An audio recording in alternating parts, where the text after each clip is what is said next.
Right guys, so we are in Automobilista 2 and this is the new December 2022 update. So we're up to version 1.4.5.2 and with this comes some additions for previous season pass holders like myself, but also a bit of content. So if you're new to Automobilista 2, you'll have the option as well to pick these up. So what we have is additions to the Brazilian Racing Legends DLC. And also the historical track pack.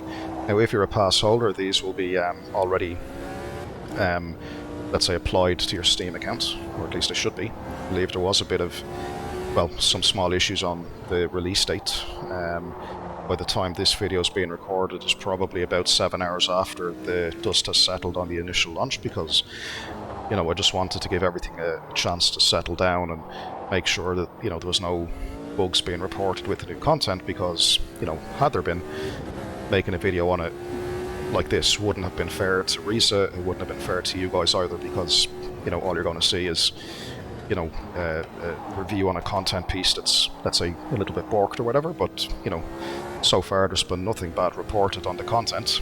So I thought, with that in mind, let's jump into it. So yeah, the historic Cascais track is the one we're at now. This is the 1988 version, and we're in the old Brabham BT 49 that would have been driven by Nelson PK. Now this is part of the Racing Legends pack, the car itself, and the track is part of the historic track pack DLC. Again, if you're a season pass holder, both of these will be already added to your inventory.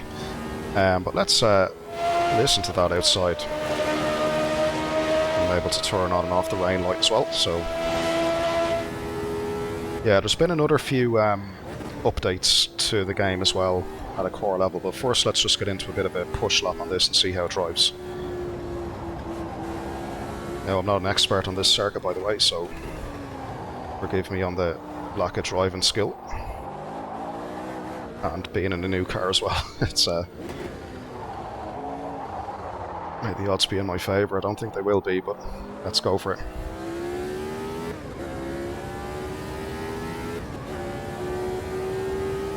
Sounds fantastic.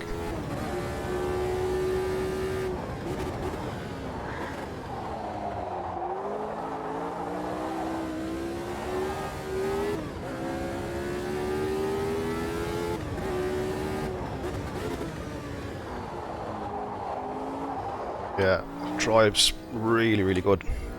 Like,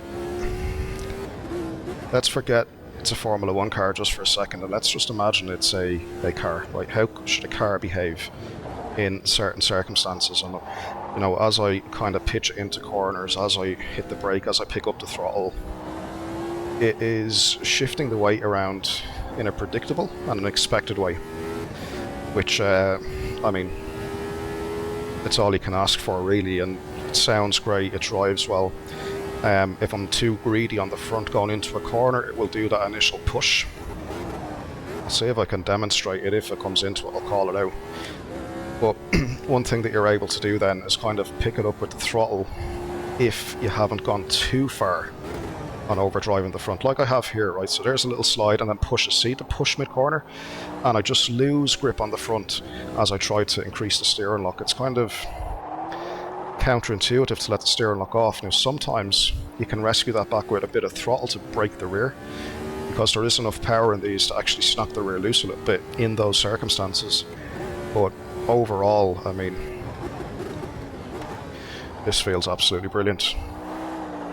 And there I can play with it. There's a much narrower slip angle than what I'm used to on these, or the retro. So I do believe that some of these got other physics updates as well, and there's been a whole list of changes and updates to physics, and I haven't even read them all yet. But what stands out to me is the slip angle on the tyre is less forgiving, but you can see it there, right? And I'm normally very good and snappy at catching those, but yeah, it's a lot less forgiving, and definitely in a good way, I think. But yeah, brilliant car. Looks the part as well, doesn't it? You've just done a 129.7. Let's have a look at the exterior. I mean, oh, listen to the sound, which is looking good. What a beautiful, beautiful car. Yeah, amazing. Let's have a quick look at the replay and just we will jump through the other cars as well next. So we'll probably go on to the Brabham BT 52 next.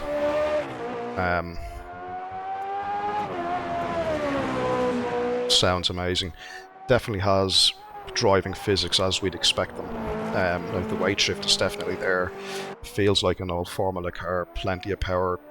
You're able to play with the throttle a little bit and kind of hold it at the edge of grip, but that edge of grip, like I spoke about, is not as forgiving as it probably was prior to this update. At least it feels that way.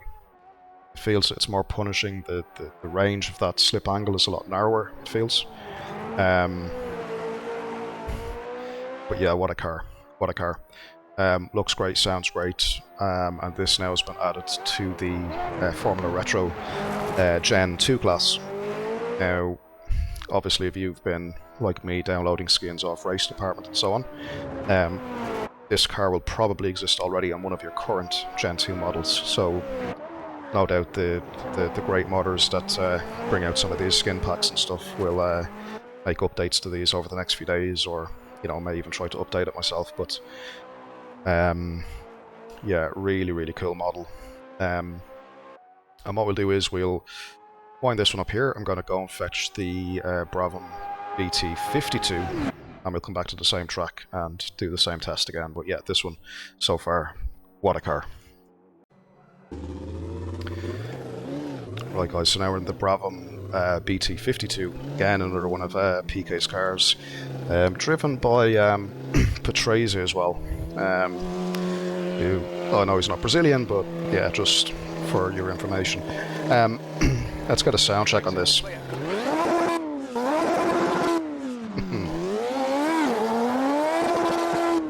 The back of us squats down as we pull away. Amazing. Like the little cockpit as well. It's nice, and as you'd expect from the age, this feels lively, guys. Holy shit. It's on the outlap. I haven't driven this yet. I'm just every car I get into is going to be the first spin. But holy shit, it's way more powerful than the other one we've just come out of, the 49.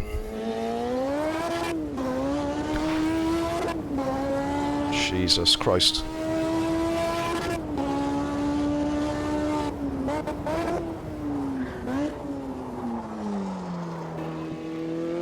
Yeah, okay, so the tires I think are still coming up to pressure, but it initially feels like it has it's one of those cars that has more power than it does cornering and braking ability. You know the type I mean. That's how it feels initially, and even getting the thing away in a straight line is not so easy. Fucking hell.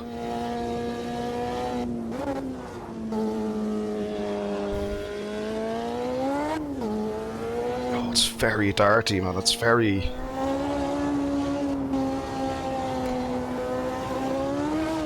Fucking hell.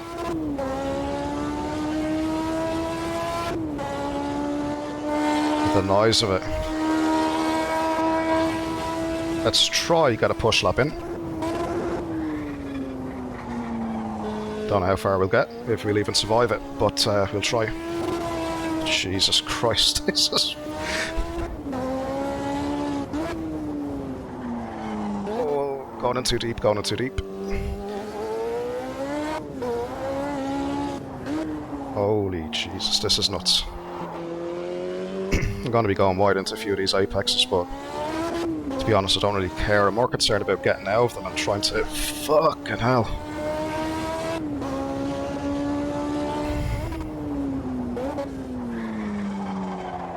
And a lock up, and out we go, but it's all good, it's all good.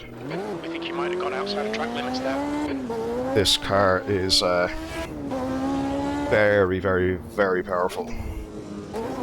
It doesn't necessarily have the chassis or the brakes to deal with it, in my opinion, but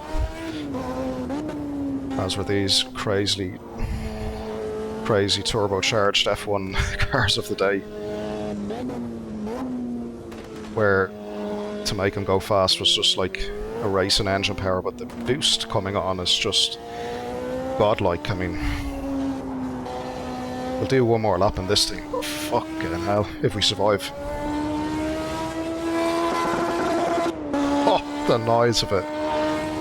Oh, the noise alone is worth it, man.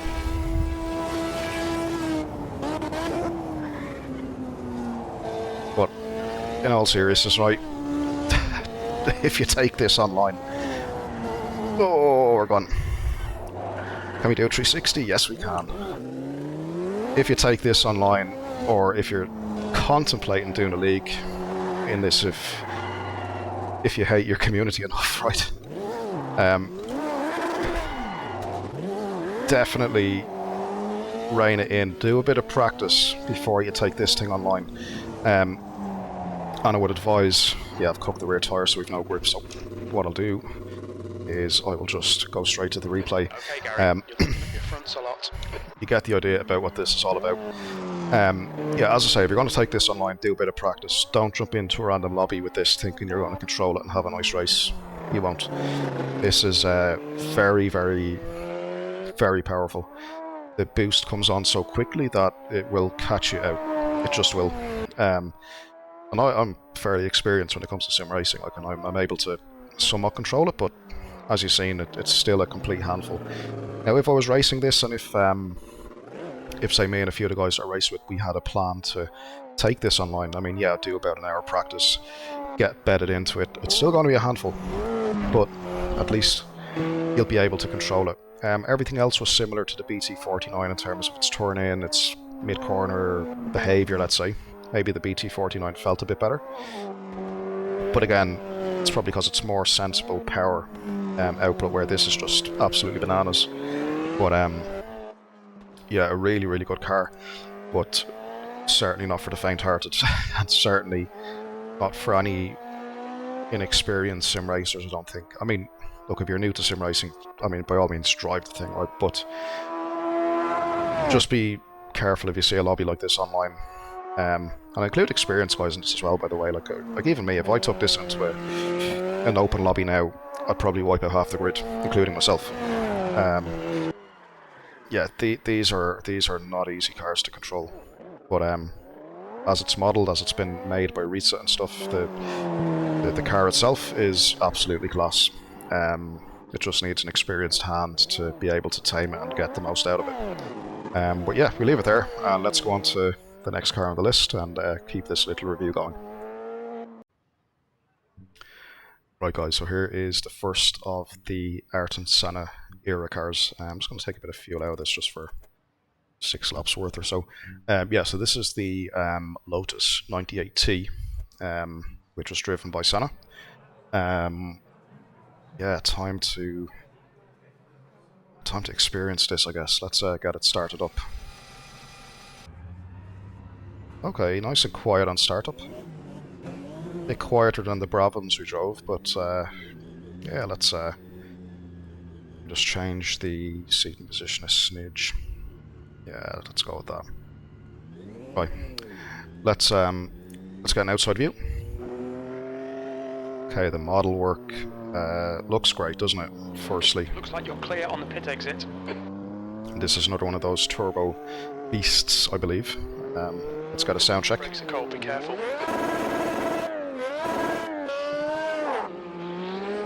Hey, the sound is a bit more, let's say, a bit more uneventful, a bit more refined, but that's okay. Let's do a scoping lap on this thing before we push the car too much. Alright, so initially it feels like it's got a much nicer turning compared to the Brabhams that we just drove. Which you'd probably expect, to be honest, being, you know, a little bit later modelled.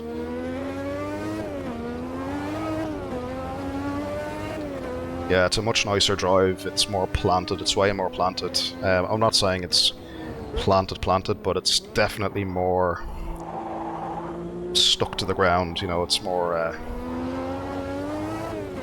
still a bit snappy, but it's not as crazy as the BT52 was. That's for sure. Still being a bit cautious, alright, because I still don't know kind of how much grip is actually on this thing, but it's definitely... Ooh, there's a stoppage reminding me, hey, don't get too comfortable. But, my god.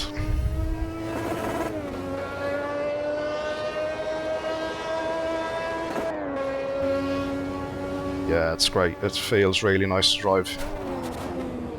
Like, it's challenging, it's powerful, and you do feel the turbo lag, and then you feel the boost as well, as you've seen. You can feel it hitting off the ground as well. This is actually this is a nice car to drive. Yeah, I won't go too ahead of myself, because usually when I sing its praises on handling, I end up putting it into a barrier, but this is a nice one to drive, guys. This is really nice. Good bit of grip on it, nice brakes, nice turn in. The turbo boost characteristic is there, but it's not as dangerous as the BT52 was. And yeah, it does have a much more compliant front end. The back end wants to follow the front, it seems, on this base setup at least. And yeah, there's definitely more lateral grip compared to the Brabhams. And oh yeah, this is really nice. This is really nice to drive.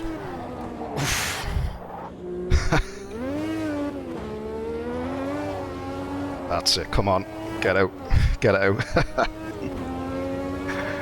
Oh, amazing. Like a kid on Christmas morning here.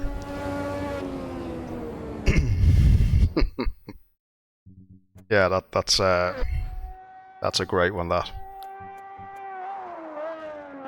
Yeah, I mean, speechless as to how good that actually is. Again, the front end is much more compliant compared to the Brabhams. It will still snap, but a more gradual snap. It's not going to snap as quick as the BT52 did, which was just absolute nuts by comparison to this. But yeah, this felt like it had a lot more downforce, a lot more grip. The brakes were better. Everything was just better. Everything was just better. Sounds quite good from the outside, looks brilliant, and of course a trip down memory lane driven by one of the greats of not just Brazilian motorsport but global motorsport. And I mean, to see and to be able for us to experience this sort of stuff in a modern sim, guys, we're the spoiled ones. Yeah.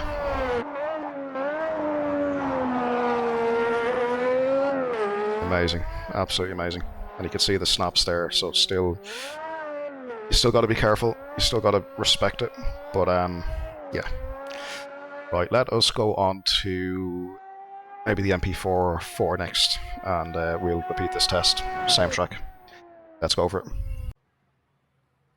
Right guys, here we are, the MP4 4. Well, what have we got?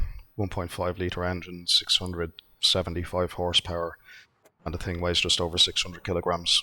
So you've got over 100 horsepower per ton safely taken care of. So, sorry, over 1,000 horsepower per ton. What am I saying? Well over 1,000 horsepower per ton. Let's go for it. Let's see what this thing is all about. So same track, and yeah, let's have a quick look at the outside. Senna's number 12, Power and Honda again. Looks great. Exit's clear. Push. Let's get a sound check. Oh, the overrun. Hold brakes all round. Be careful. Alright. Right, let's go for this. So the same again, we'll do like a scoping lap followed by a bit of a push lap and see where we land. And yeah, one thing I'm noticing as I go through these cars is the downforce seems to increase as we go through the years, as we'd sort of expect.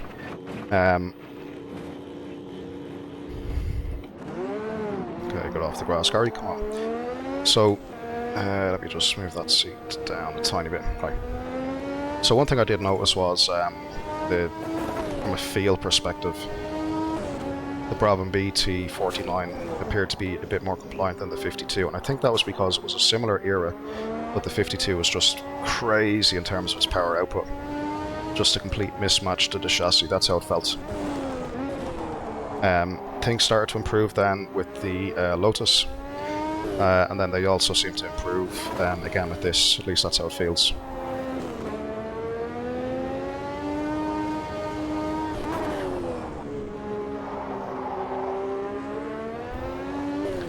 Again, you could still feel and you're aware of the boost coming on.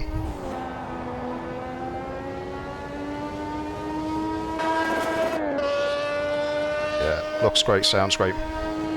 So let's get a little bit of a push lap going and see what this actually is like when it's put under a bit of pressure. So the turn-in is really good, you can feel the downforce, it feels safe. Yeah, a lot more grip, a lot more downforce. Front end is very compliant, it will over-rotate when you pitch in, which is something the Brabhams didn't do, obviously because of the lack of front end bite on those. So the aero modelling and kind of what we'd expect from the cars seems to be pretty obvious in Automobilista 2 here, which is great. Look at that rear view, brilliant.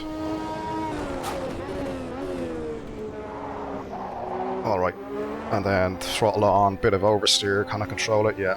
I can feel the slip angle of the tyres quite narrow as well, which is what we'd expect of course, but yeah, just worth mentioning.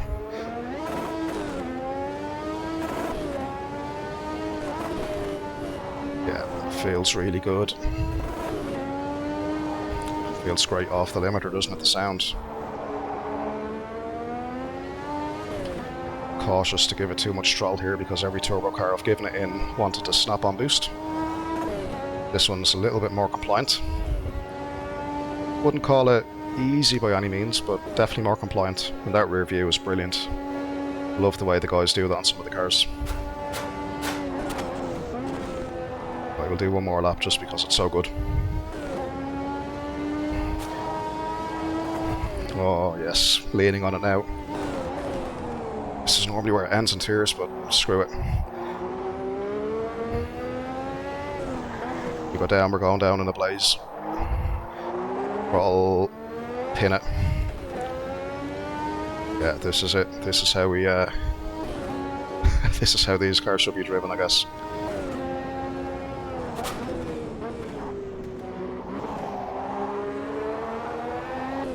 And just balancing the throttle ever so gently, just to lighten the steer and just to help it round at the rear. And then full throttle, just waiting for the lag to get away, and then the boost comes on, and whoop. Oh, this is brilliant. Bit of brake pitch oversteer there on the turn in. And you're able to battle this. It's not quite letting go, but it's threatening, and you're making these corrections just to keep the threat at bay almost. What a car, man. What an absolute beast of a car. 120.58. Bleep me, that was good. Wowzers.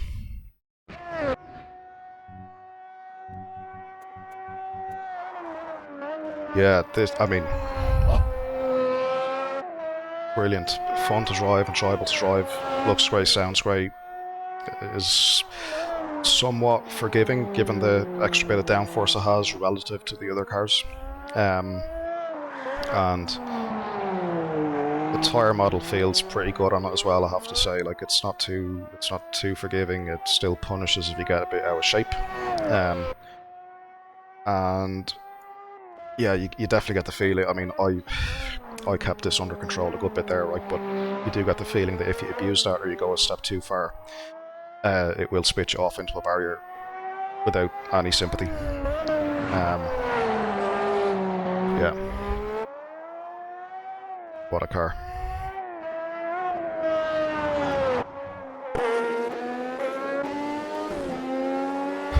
Brilliant. There's the little corrections on the brakes. Yeah, amazing, amazing. Right, we will jump into the next one on the list, and it's another McLaren. It will be the MP4 5B. So let's stop this one here and go into. Right, guys, so here we are in the MP4 5B. The only thing I'm going to do is just take some fuel out of the car just to lighten it up a small bit. And yeah, we are now into the naturally aspirated era of these cars. And let me just get the seating position kind of. Let's see. Go there, otherwise you won't be able to see a lot. Shame, really, you can't see much of the dash there. So go straight down, but then I won't be able to see any of the track. Okay, sounds great, but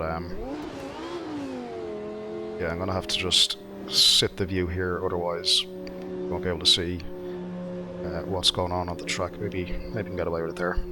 But yeah, let's go for it anyway. So this is the MP4 5B. We are out of the turbo era and into the naturally aspirated, so 3.5 litre engine. And let's get a sound check.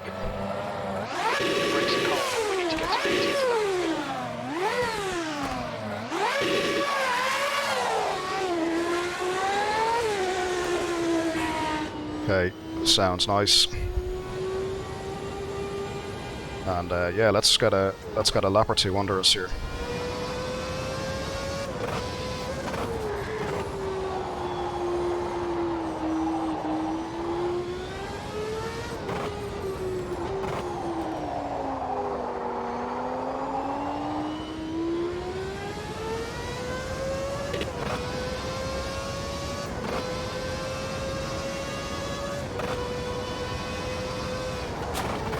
Okay, so immediately, just as we progress through the other ones, the downforce and the grip seems better.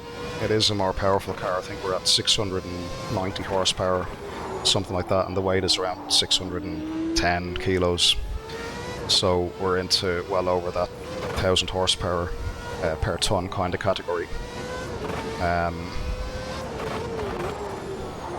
So yeah, again, it's a car that demands a bit of respect. But a lot more linear, no boost snap or anything like that.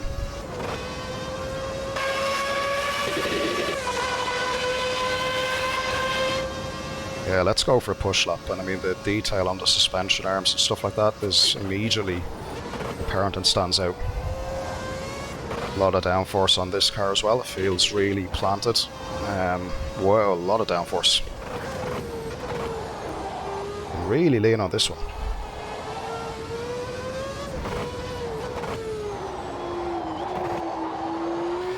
Yeah, just the front of it washing out a little bit as I've overdriven into the braking area.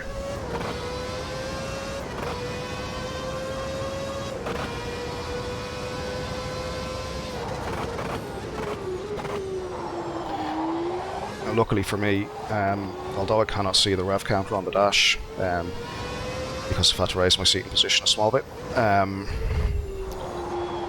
lucky enough that because I use a Fanatec Formula V2 wheel, I can see the LEDs like flashing just below my eye line here. So yeah, I kind of know how to change gear. If you don't have that, or you're on a wheelbase that doesn't have like an LED strip or whatever, might be just something to consider, maybe an overlay or something.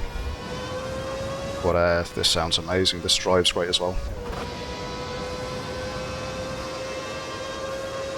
And again, just like the MP4 the rear view to the side of the rear wing is great. I think the Formula V has it on this game as well, which yeah, I like that.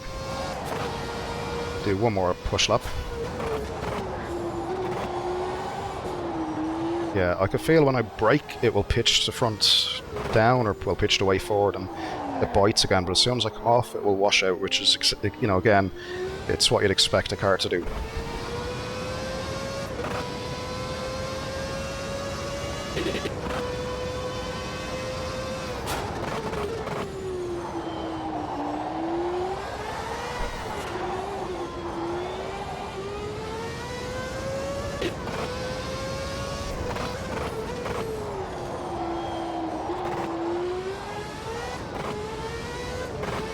Yeah, amazing.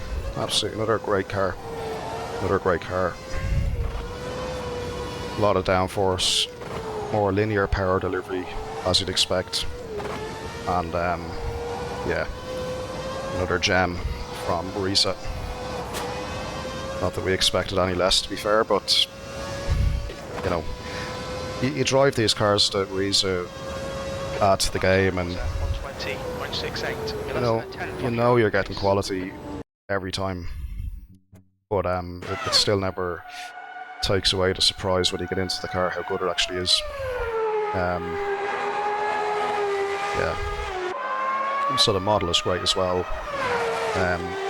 As was this car, a basic looking old school F1 car.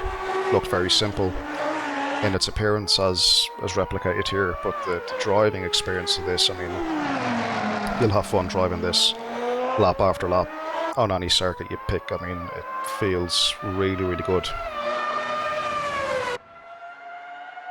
It's not too difficult. It likes to be pushed, it encourages you to push it. It's actually quite forgiving. Decent bit of downforce. Slip angle is reasonable. Not too much, not too little. And the weight shift, as we've seen on brakes and off brakes and stuff like that, is still there. So, yeah, another good one. Yeah, really, really good. And by the way, like I mentioned earlier, like with any of these, if you're running any additional liveries and stuff, particularly in your Gen 3 class, this car was added to your Gen 3 class before my Classic Gen 3, so any of those race department skins will have McLaren liveries on them already. Now you've got the actual McLaren, so those packs will probably have to be updated, or maybe we can manually edit them ourselves. I'm going to have a look at that over the next day or two. But for now, what we'll do is we'll park this one here. I'll go and catch the MP4 6, and we'll repeat this test again and see how we get on. Alright guys, so the last car in the list is the MP4 6. And now we are still in the naturally aspirated era. This, I suppose, after Senna won a championship, and now we are into actually, it's a V12 basically. So let us get a comfortable seating position here. So it's just a tiny bit higher in the car. Yeah, that should be okay. Yeah, that should be fine. And let's start it up. And I like the way with this one I can see the dashboard and the rev counter way clearer compared to the 5B. Let us go for a scoping lap and maybe 1 or 2 hot laps. And that one looks fantastic, doesn't it? That looks great. Yeah, I like this. I like the look of this one. Your exit looks clear. Stay behind the line. Let's get some heat into these brakes. Let's do a quick sound check, being a V12.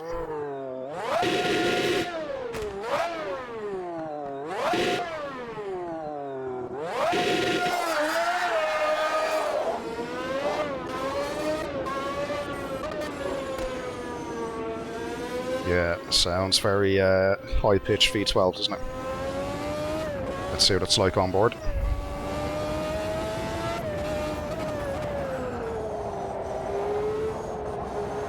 Like the other ones, as we've gone through the generations, if you like, the grip increases. This one's a bit washy on the front just there, but yeah, maybe cold tires, or, well.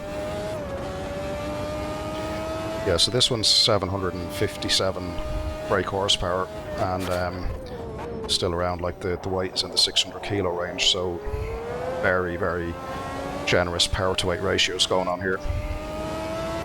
And yeah, these things must have been an absolute live wire to drive back in the day.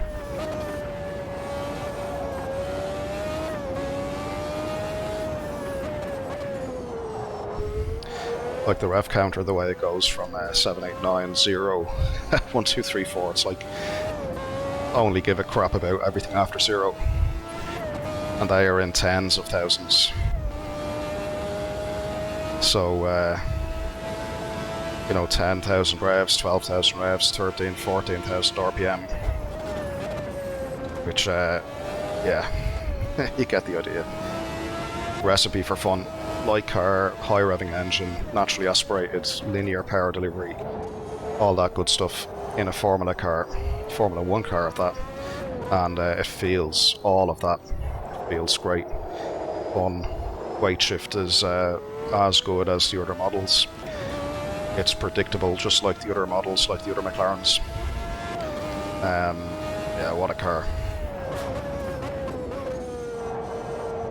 Yeah, this one is, let's see, the power slide. Yeah, it's still very snappy. You've got just the right amount of slip angle on the tyre.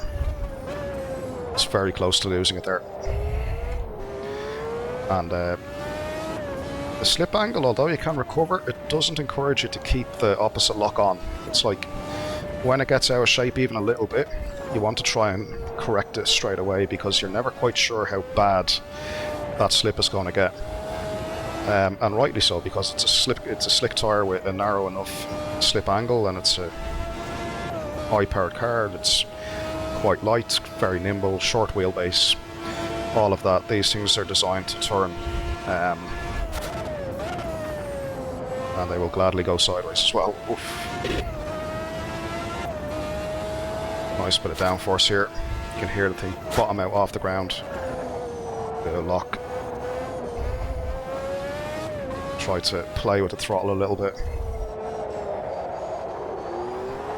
Try to be patient to get the thing to fucking hell. Yeah, this is it's a fun drive. It's definitely a fun drive. Yeah, I think the whoa. I think the 4 and the 5B were certainly well, appeared to be the easier to drive, and so the Lotus was good as well, actually. This is not too bad. It's a bit more difficult than the other two McLarens. It's a bit more threatening, it's a bit more edgy, despite the fact that, yes, it's not the turbo model. But, dare say it, the turbo model probably wasn't as edgy as this. Very similar, in fact. Probably similar. Last lap time was at 118.6. Sector 3 times okay. Right, so let's have a look at that replay, and ooh, the noise of that.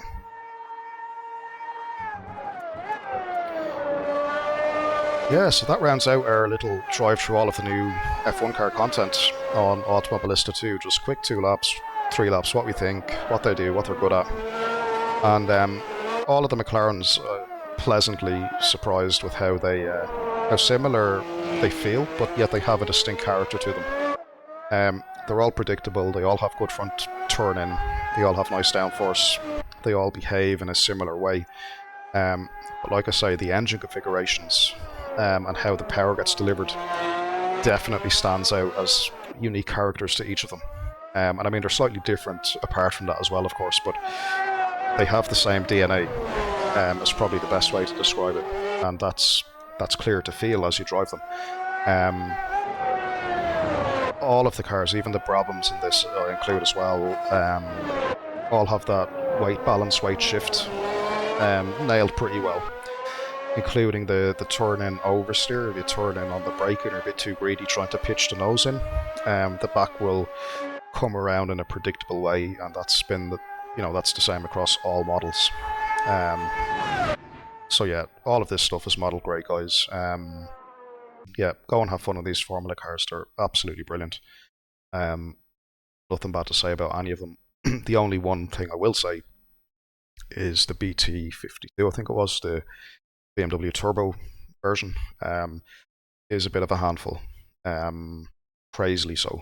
Now, I didn't check on the setup menu, was it an option to, let's say, decrease the boost or anything like that. If it is an option, then, take what I say with a pinch of salt. You can just reduce the boost a small bit and you'll be able to drive it, but certainly in its stock configuration anyway, it's quite the handful.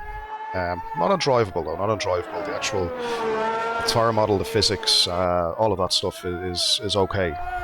It's just an ungodly amount of boost when it kicks in that if you have any kind of steering angle on, you're going to be sawing away at the wheel to try and keep it under control.